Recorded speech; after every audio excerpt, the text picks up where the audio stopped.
दोस्तों, जम्मू कश्मीर की सियासत में बड़ा उछाल आ गया है और न सिर्फ उछाल बल्कि कह लें कि भूचाल आ गया। जी हां, जिस तरह से जम्मू कश्मीर में एक तरफ जहां राज्यसभा चुनाव को लेकर के सियासी कलाबाजियां हो रही हैं, अलग अलग जो राजनीतिक दल हैं उनके अलग अलग बयानात आ रहे हैं, इसको लेकर के सीएम अब्दुल्ला ने भी कई सवाल खड़े किए हैं। वहीं अब आपको ये बता दें कि जम्मू कश्मीर में जो उपचुनाव होने हैं यानी ज़िमनी इंतखाब, तो नगरोटा और बडगाम इन दो जगहों के ज़िमनी इंतखाब के लिए इस बार ऐसा हुआ है कि बीजेपी ने उम्मीदवारों के नाम ऐलान करके लीड ले ली है।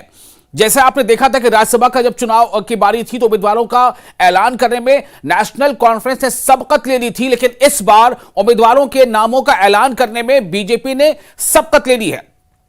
तो नगरोटा और बडगाम दो असेंबली हलके हैं जहां उपचुनाव होंगे यानी बाई इलेक्शन होगा और दोनों के लिए वोटिंग जो है वो 11 नवंबर को होगी। तो बीजेपी ने किस तरह से सबकत ले ली है और क्या सवाल सबसे बड़ा यह है कि क्या वाकई नेशनल कॉन्फ्रेंस बहुत ज्यादा दबाव में है?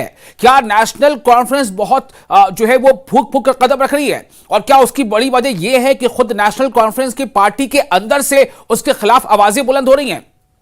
आपको बता दें कि ज़िमनी इंतखाबात को लेकर इस वक्त की बड़ी सियासी हलचल यह है कि बडगाम और नगरोटा दोनों सीटों पर बीजेपी ने चुनावी मैदान में कूदने का ऐलान ही कर दिया और न सिर्फ ऐलान कर दिया बल्कि अपने दोनों सीटों के उम्मीदवारों का भी ऐलान कर दिया। जी हां, बडगाम और नगरोटा में होने वाले उपचुनाव के लिए बीजेपी ने उम्मीदवारों का ऐलान कर दिया है और इस ऐलान के साथ ही यह माना जा रहा है कि कहीं ना कहीं एनसी उम्मीदवारों के ऐलान करने में जो एक कॉन्फिडेंस दिखाना चाहिए था उसमें नेशनल कॉन्फ्रेंस थोड़ा सा पीछे रह गई है, या फिर यह है कि इसे एक हिकमत अमली भी मान सकते हैं। आपको पहले ये बता दें कि नगरोटा और बडगाम इन दोनों सीटों पर बाई इलेक्शन यानी ज़िमनी इंतखाब क्यों हो रहे हैं। आपको पता होगा कि नगरोटा जो सीट है वहां से बीजेपी के देवेंद्र सिंह राणा जो एमएलए थे उन्होंने जीत हासिल की थी बीजेपी से, लेकिन उनकी मौत हो गई जिसकी वजह से वो सीट खाली हो गई।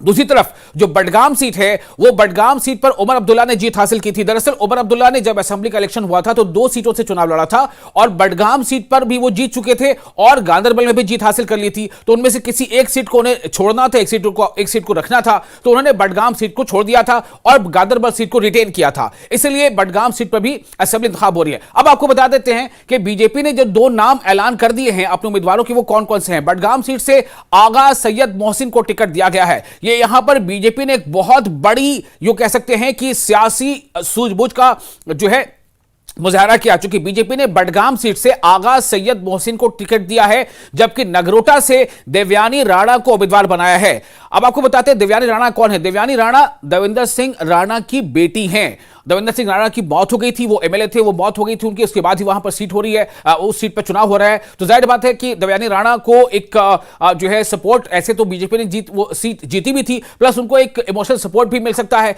तो ऐसे में यह माना जा रहा है कि देवयानी राणा के लिए ये चुनाव जीतना कबले आसान हो सकता है, लेकिन सब कुछ मुनसिर करता है कि हालात कैसे बनते हैं। दूसरी सीट जो है वो बडगाम सीट पर आगा सैयद मोहसिन को बीजेपी ने टिकट दिया है। यह माना जाता है कि बडगाम सीट पर जो एक ऐसा असेंबली हलका है जहां पर जो शिया बिरादरी हैं उनकी काफी अक्सरियत है, यानी वो अगर चाह ले तो किसी के हार या जीत में बड़ा किरदार अदा कर सकते हैं। तो ऐसे में बीजेपी ने भी अगर आगा सैयद मोहसिन को टिकट दिया है तो इसका मतलब है कि कहीं ना कहीं मुकाबला बहुत टफ होने जा रहा है। दूसरी तरफ एक बात यह भी है कि जो नेशनल कॉन्फ्रेंस के मेंबर पार्लियामेंट है आगा रुहुल्लाह मेहदी, उन्होंने यह कह दिया है कि वो अपनी पार्टी के लिए तशहीर नहीं करेंगे यानी प्रचार नहीं करेंगे। अगर वो अपनी बात पर यूं ही कायम रहते हैं तो वाकई मान के चले कि नेशनल कॉन्फ्रेंस के लिए बहुत बड़ी मुश्किल हो सकती है। हालांकि नेशनल कॉन्फ्रेंस के कई बड़े नेता, उनका कहना है कि ये पार्टी के अंदर की बात हो और हम आपस में इसको सुलझा लेंगे और वो अपनी पार्टी के नेता है, वो ऐसा कदम नहीं उठाएंगे बल्कि वो पार्टी के लिए काम करेंगे। तो ये दोनों बातें सामने आ रही हैं। अब आपको हम जरा सुनाते हैं कि आगा सैयद मोहसिन, जिनको बीजेपी ने बडगाम से उम्मीदवार बनाया है, आगा सैयद मोहसिन को, वो क्या कुछ कह रहे हैं इस चुनाव के ताल्लुक से और अपनी उम्मीदवारी के ताल्लुक से। सुनिए आगा सैयद मोहसिन जो बडगाम से बीजेपी उम्मीदवार, वो क्या कहते हैं।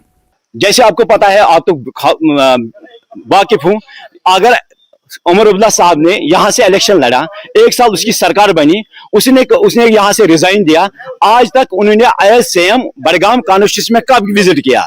उसके पास उन्होंने बोला हम दो सिलेंडर, हमने बोला दो सिलेंडर देंगे, हमने 5-5 किलो राशन ज्यादा देंगे, उसके साथ हमारे यहाँ 200 बिजली मेगावाट फ्री ऑफ कॉस्ट देंगे जो इनके पास, मगर आज 1 साल, उसका 1 साल से भी ज्यादा हुआ, मुझे कहीं नजर नहीं आ रहा। आज लोगों को पता है आज यहाँ भी नेशनल कॉन्फ्रेंस ने क्या किया, नेशनल कॉन्फ्रेंस ने क्या दिया, नेशनल कॉन्फ्रेंस ने क्या दिया, भारतीय जनता पार्टी ने 10 साल में क्या दिया। अच्छा, बिल्कुल। क्या कुछ आप मतलब मुद्दे रहेंगे, क्योंकि आपने नेशनल कॉन्फ्रेंस पीडीपी पर निशान साधा, क्या कुछ मुद्दे होंगे जिन पर आप काम करेंगे? मैं इंशाल्लाह मैं लोगों को यही मैसेज दे रहा हूं आपके माध्यम से, आज वो एक बार भारतीय जनता पार्टी को मौका दिए, आज वो भारतीय जनता पार्टी को वोट दिए। हम इंशाल्लाह यहाँ सबसे पहले यहाँ बेरोजगारी है, वो बेरोजगारी खत्म होंगे। देखो आपको पता है भारतीय जनता पार्टी जो हमारे डिस्ट्रिक्ट हॉस्पिटल जो 50 साल में यहाँ नहीं बना, आज उसमें काम चल रहा, वो तैयार है, इंशाल्लाह कुछ महीनों में वो यहाँ फंक्शनल होंगे। उसके साथ क्रिटिकल हॉस्पिटल 100 बेड का, ये उम्मीद ही नहीं है। आज हमारे मिरगुल से एरजाल तक जो हमारे यहाँ 32 करोड़ का प्रोजेक्ट बना, वो भी भारतीय जनता पार्टी ने, हमें पता है, हमने काम किया यहाँ ग्राउंड पे, जो फालतूला एरिया में भारतीय जनता पार्टी ने काम किया, उसने अभी तक उसको यहाँ से नहीं मिला। इंशाल्लाह उम्मीद है कि आज भारतीय जनता पार्टी को वोट मिलेंगे। और अब आइए आपको सुनाते हैं कि नगरोटा से जो बीजेपी की उम्मीदवार है देवयानी राणा, जो देवेंद्र सिंह राणा की बेटी हैं, वो क्या कुछ कह रही हैं, इस चुनाव को लेकर वो कितनी पुरुमीद हैं। मेरे साथ इस वक्त है दिव्यानी राणा, जिनको आज नगरोटा से बीजेपी ने कैंडिडेट बनाया है। दिव्यानी जी, न्यूज 18 से बात करने के लिए आपका शुक्रिया, आपका बहुत बहुत शुक्रिया। ये बताइए, आज आपको ये मैंडेट मिला है, क्या कहेंगी, पहली प्रतिक्रिया क्या है?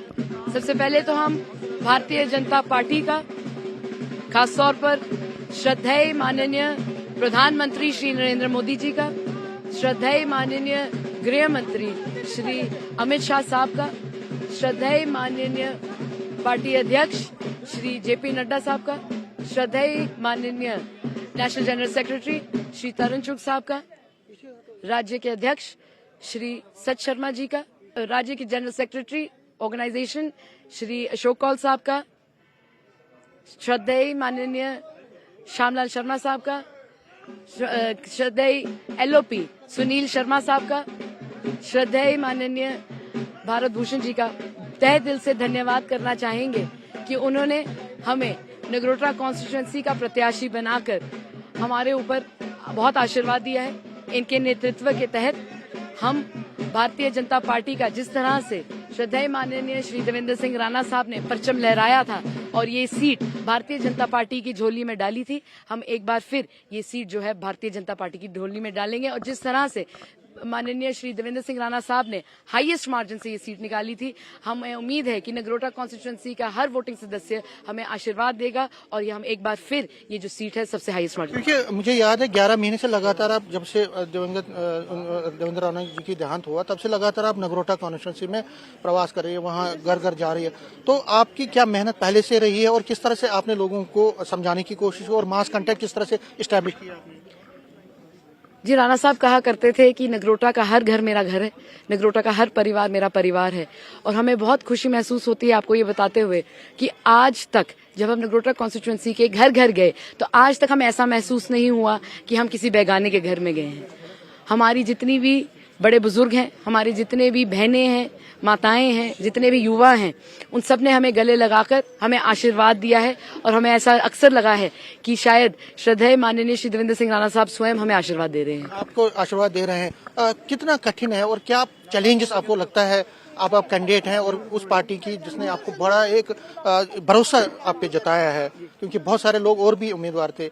आपको क्या लगता है कितना बड़ा चैलेंज है और उस पर खरा उतरने के लिए आप कितनी कोशिश करें? देखिए, भारतीय जनता पार्टी का हर कार्यकर्ता चुनाव के लिए तैयार रहता है। भारतीय जनता पार्टी का कार्यकर्ता हर समय समाज की सेवा करने में कर्मठ रहता है और हमें उम्मीद है कि जिस तरह से राणा साहब ने एक सपना देखा था कि नगरोटा कॉन्स्टिट्यूएंसी को इस तरह से चमकाना है कि पूरे भारत देश में एक मॉडल कॉन्स्टिट्यूएंसी बने, तो उस तरह से ही हम उनका जो है एक सपना पूरा करेंगे और सपना साकार करेंगे श्रद्धेय माननीय प्रधानमंत्री श्री नरेंद्र मोदी जी के नेतृत्व में। लास्ट में अगर आप चुन के आती हैं तो आपका प्रायोरिटी क्या रहेगी, मेन फोकस क्या रहेगा?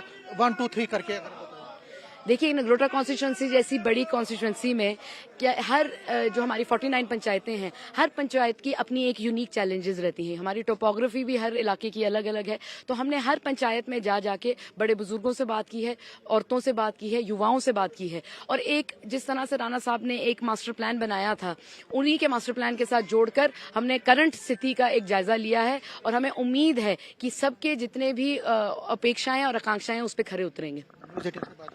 तो सुना आपने, अब यह देखना अहम होगा कि नेशनल कॉन्फ्रेंस की तरफ से 2 उम्मीदवार कौन होते हैं। और इसके अलावा आपको बता दें कि इसमें अल्ताफ बुखारी जो अपनी पार्टी, उन्होंने भी ऐलान कर दिया है कि वो दोनों सीटों पर अपने उम्मीदवार खड़े करेंगे। तो कुल मिलाकर ज़िमनी इंतखाब जो काफी दिलचस्प होता जा रहा है।